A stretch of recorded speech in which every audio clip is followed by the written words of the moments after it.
Assalamualaikum warahmatullahi wabarakatuh. Dulur-dulur pecinta sirah Rasulullah Sallallahu Alaihi Wasallam, ini akan menjadi video berseris. Kita akan berusaha menceritakan kisah Rasulullah Sallallahu Alaihi Wasallam mulai dari bidayah ila nihayah, mulai dari Rasulullah dilahirkan sampai Rasulullah yantakil ila rafiqil a'la. Akan menjadi series yang panjang. Semoga dulur-dulur juga bisa mendapatkan manfaat dari video ini.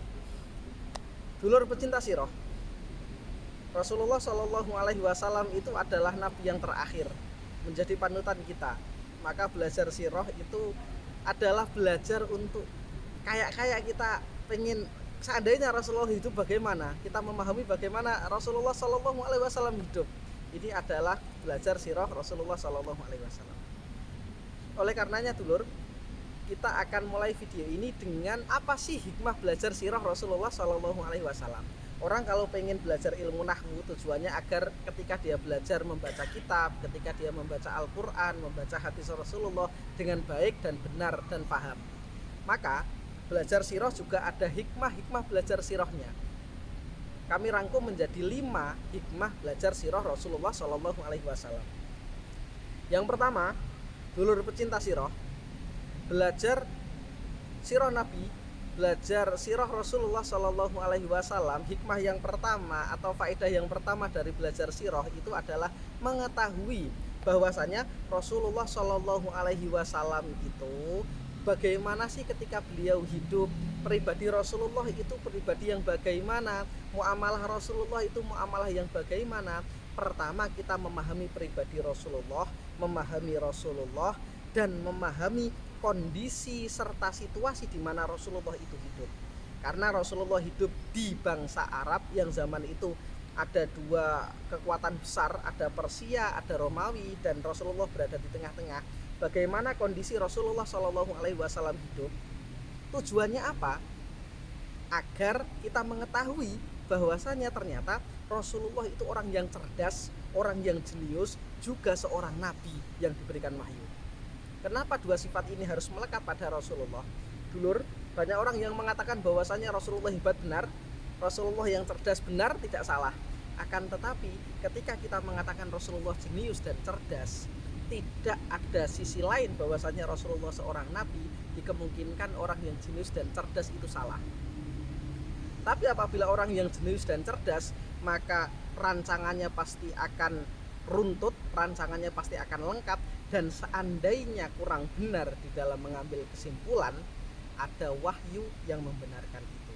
Maka belajar sirah, kita memahami pribadi Rasulullah Shallallahu Alaihi Wasallam sebagai seorang yang jenius, orang hebat, yang juga seorang nabi yang dilandasi dengan wahyu. Itu yang pertama. Yang kedua dulur, pastinya setiap kita itu mempunyai sosok yang ideal. Kita pengen meniru siapa? Ada orang yang meniru ini karena apa? Dia mengidealkan sosok itu, ngefans dengan sosok ini. Dan belajar sirah, kita akan menemukan sosok ideal dalam semua sisi, semua aspek kehidupan.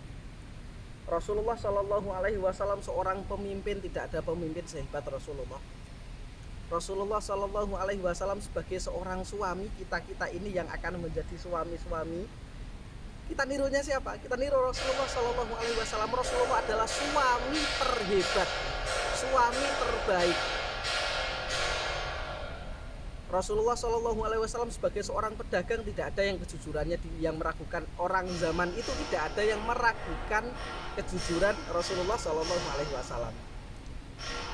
Sebagai seorang pendakwah, Rasulullah Shallallahu Alaihi Wasallam mengalami semua hambatan, mengalami semua penderitaan, dan itu dijalani oleh beliau, dan di akhir hayatnya beliau menjadi sosok juru dakwah yang sukses.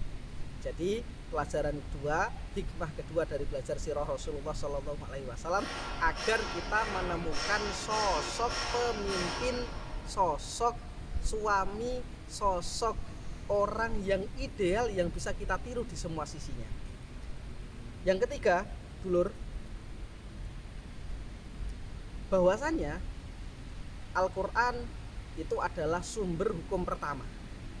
Dan untuk memahami Al-Quran, kita tidak bisa kalau tidak memahami hadis-hadis Rasulullah Shallallahu Alaihi Wasallam. Maka penikmat sirah, dulur-dulur pecinta sirah, itu adalah tata cara dengan belajar sirah adalah cara untuk memahami Al-Quran dengan baik dan benar. Karena beberapa ayat di dalam Al-Quran itu yang menerangkan adalah hadis Rasulullah Shallallahu Alaihi Wasallam. Allah Subhanahu Wa Taala berfirman, misalkan di dalam permasalahan sholat ini, Aqimi sholata liduluki syamsi ila ghasaqil laili wa Qur'an al-fajri inna Qur'an al-fajri kana masyhuda. Kita diperintahkan untuk sholat. Akan tetapi tata cara sholat, berapa rakaat, caranya bagaimana, itu dijelaskan lewat hadis-hadis Rasulullah Shallallahu Alaihi Wasallam. Shollu kama ra'aitumuni usolli. Bagaimana Rasulullah sholat itu adalah tata cara sholat yang ada di dalam ayat-ayat Al-Quran. Yang keempat, dulur, secara garis besar Islam itu dibangun dalam 3 tingkatan. Yang pertama tingkatan akidah, yang kedua tingkatan hukum, yang ketiga tingkatan akhlak. Akidah tidak bisa ditolak, tidak bisa ditawar. Tidak ada tawar-menawar dalam akidah. Inna dina indallahil Islam. Hukum debatable, halal, haram, makruh, mubah, sunnah, sahih, batil, itu berkaitan dengan hukum. Dan yang ketiga adalah akhlak, pantas atau tidak, baik atau tidak. Dan Rasulullah Shallallahu Alaihi Wasallam ini adalah sumber kita untuk memahami Islam secara komprehensif. Akidah yang benar adalah akidah yang disampaikan Rasulullah Shallallahu Alaihi Wasallam. Sebagai hukum, Rasulullah itu adalah pembuat hukum.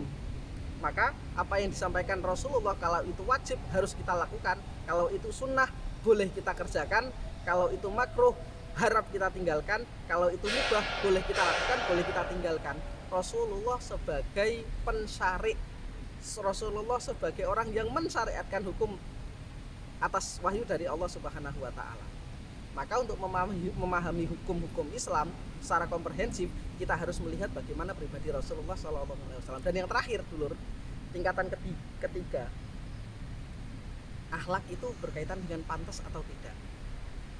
Maka Rasulullah SAW itu adalah cara kita memahami mana yang pantas, mana yang tidak pantas, mana yang baik, mana yang tidak baik. Ini tidak ada masalah hukum halal haram, tapi pantas atau tidak. Maka memahami 3 hukum Islam, akidah, hukum, akhlak, itu lewat Rasulullah Shallallahu Alaihi Wasallam. Dan yang terakhir, dulur, adalah sebagai seorang pendakwah, sebagai seorang guru, seorang ustadz, orang yang menekuni dunia dakwah, maka Rasulullah itu adalah contoh hidup.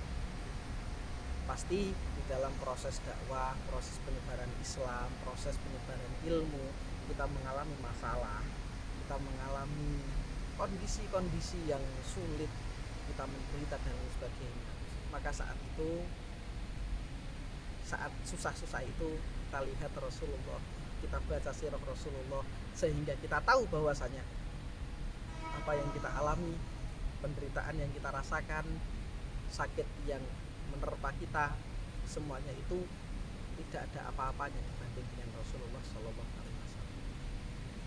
Dulur, ini video pertama, semoga bisa istiqomah dan menjadikan kita semua tahu bagaimana Rasulullah Shallallahu Alaihi Wasallam, sehingga meskipun kita 1400 tahun setelah Rasulullah, seakan-akan Rasulullah hidup bersama kita. Terima kasih dulur-dulur pecinta sirah. Wassalamualaikum warahmatullahi wabarakatuh.